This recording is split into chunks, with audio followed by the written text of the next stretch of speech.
పెద్దలు జానారెడ్డికి ప్రభుత్వంలో పెద్ద పదవి దక్కబోతుందా అంటే అవుననే సమాధానమే అన్ని చోట్ల నుంచి వస్తోంది. జానారెడ్డితో సీఎం రేవంత్ భేటీ కావడమే దీనికి కారణంగా చూపిస్తున్నాయి గాంధీ భవన్ వర్గాలు. కేబినెట్ లోని కొందరు తన మాట వినడం లేదని, సహకారం లేదని బహిరంగంగానే కామెంట్ చేసిన రేవంత్ పార్టీలో ప్రభుత్వంలో తనకో పెద్ద దిక్కు కావాలని అనుకుంటున్నారా? అందుకే పెద్దలు జానారెడ్డిని వ్యూహాత్మకంగా తెరపైకి తెస్తున్నారా? ఇదే నిజమైతే ఒకే కుటుంబానికి 3 పదవులంటే కొత్త సమస్యలు తప్పవా?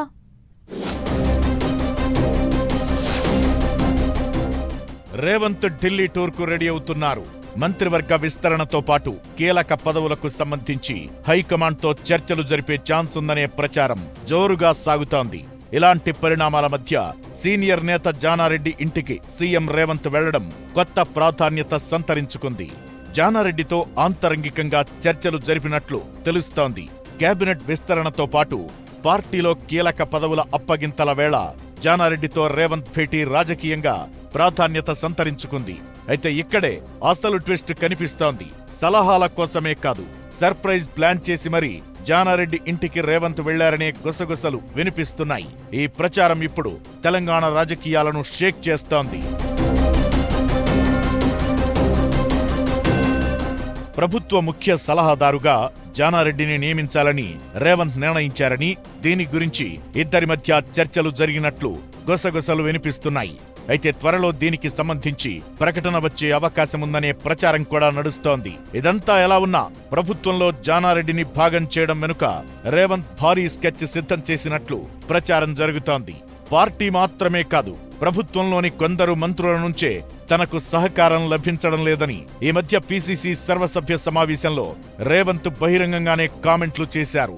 ఇలాంటి పరిస్థితుల్లో పార్టీ మీద, ప్రభుత్వం మీద పట్టు నిలుపుకోవాలంటే ఓ పెద్ద సపోర్ట్ కావాలి, ఓ పెద్ద మనిషి అండ కావాలి. అందుకే పెద్దలు జానారెడ్డికి పెద్ద పదవి కట్టబెట్టేందుకు రేవంత్ రెడీ అయ్యారనే చర్చ నడుస్తోంది. జానారెడ్డి లాంటి పెద్దలు తనతో ఉంటే, తన పక్కన ఉంటే మరింత బలం లభించే అవకాశాలున్నాయన్నది రేవంత్ ప్లాన్ అనేది మరికొందరి అభిప్రాయం. నిజానికి పార్టీలో మిగతా సీనియర్లతో పలు సందర్భాల్లో రేవంత్ కు గ్యాప్ ఏర్పడ్డా జానారెడ్డితో మాత్రం మొదటి నుంచి బంధం బలంగానే ఉంది. పీసీసీ చీఫ్ గా రేవంత్ నియామకంలోనూ జానారెడ్డి పాత్ర కీలకమనే చర్చ కూడా జరిగింది. రేవంత్ కు పదవి ఇప్పించేందుకు అధిష్టానంతో జానా స్వయంగా మాట్లాడారనే టాక్ కూడా అప్పట్లో వినిపించింది. అయితే ప్రస్తుత రాజకీయ పరిణామాలు, పరిస్థితుల మధ్య పెద్దలు జానారెడ్డి సపోర్ట్ రేవంత్ కు చాలా అవసరం అనడంలో ఎలాంటి అనుమానం లేదు.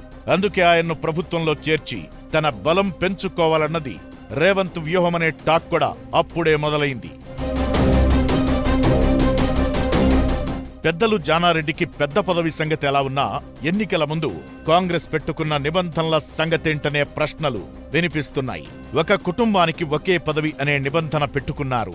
అయితే ఇప్పుడు జానారెడ్డికి ప్రభుత్వంలో పదవి అప్పగిస్తే ఆయన కుటుంబంలో 3కి అవకాశమిచ్చినట్లవుతుంది.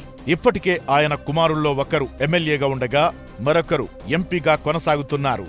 జానారెడ్డికి పదవి అప్పగించాలని సీఎం రేవంత్ నిర్ణయం తీసుకున్నా పార్టీ పరంగా ఎలాంటి సవాళ్లు ఎదురవుతాయనే చర్చ కూడా జరుగుతోంది.